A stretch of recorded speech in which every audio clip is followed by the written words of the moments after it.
Bonjour, dans cette vidéo, on va regarder comment on construit un parallélogramme à l'aide du quadrillage. Pour cela, on n'a pas besoin des instruments de géométrie, mis à part la règle pour tirer des traits. Nous avons ici comme consigne de construire le parallélogramme PLUS, sachant que les points P, L et S sont déjà placés. Il nous manque donc le point U. Quand trois points sont déjà placés et qu'on veut en placer un quatrième pour former un parallélogramme, il y a plusieurs possibilités. Il y en a trois en tout. Et donc il faut choisir la bonne. Avec les trois points qui sont déjà placés, par exemple, je peux placer un quatrième point dans cette zone-là afin de former un parallélogramme.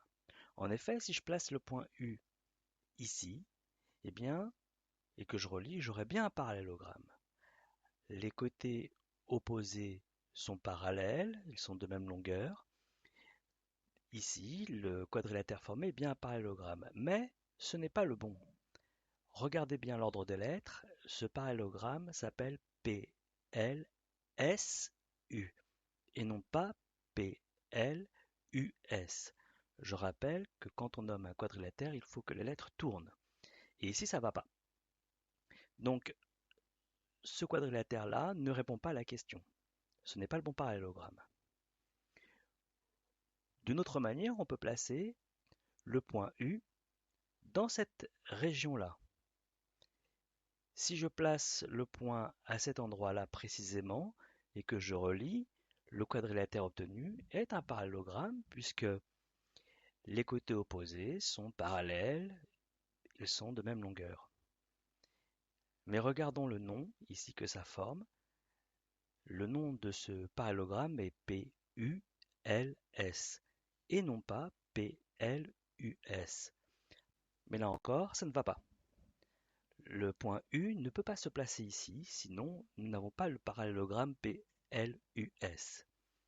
Alors pour éviter de se tromper, il faut bien regarder l'ordre des lettres. Regardons ça de plus près.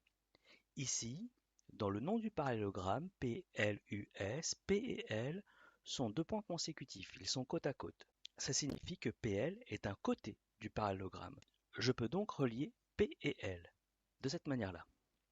L et U sont aussi deux points consécutifs. LU forment un des côtés du parallélogramme. Le problème, c'est que je ne peux pas relier L et U puisque le point U, je ne l'ai pas pour le moment. Même chose pour U et S, je ne peux pas les relier. Mais ce n'est pas tout. Nous avons les points P et S qui se suivent eux aussi. Les points P et S sont consécutifs. PS forme un côté du parallélogramme.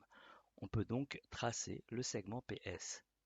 En ayant fait ça, PS et PL sont deux côtés du parallélogramme. Ça signifie que là, je ne peux pas me tromper. Le point U, il est nécessairement dans la zone que j'ai indiquée en jaune ici. Tout le but maintenant, c'est de le placer correctement. Pour cela, on va regarder les carreaux.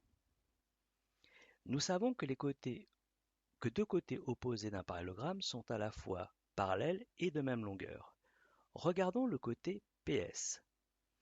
Quand je me déplace de P vers S, selon la flèche que j'ai mis en rouge, eh bien je me déplace de la manière suivante, en montant de 2 carreaux et en allant de 4 carreaux vers la gauche.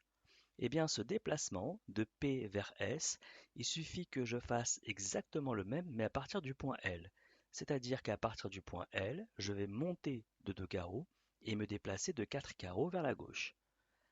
Ainsi, j'aboutis sur le point U et je n'ai plus qu'à relier les côtés pour former le parallélogramme. Alors, ce que j'ai représenté en bleu, les petits pointillés pour le comptage de carreaux, ça, il ne faut pas le tracer, hein. C'est ce qu'on fait dans sa tête, on compte les carreaux, mais surtout on ne trace rien. Ce qu'on veut voir à la fin, c'est ça. D'accord? Alors, ce n'est pas la seule manière de compter, on aurait pu choisir une autre manière de compter. On aurait pu s'intéresser au côté PL. C'est-à-dire, pour aller de P vers L, on se déplace selon la flèche que j'ai mis en rouge, et le déplacement qui correspond à 3 carreaux vers le bas et 6 carreaux vers la gauche, on peut le reporter à partir du point S.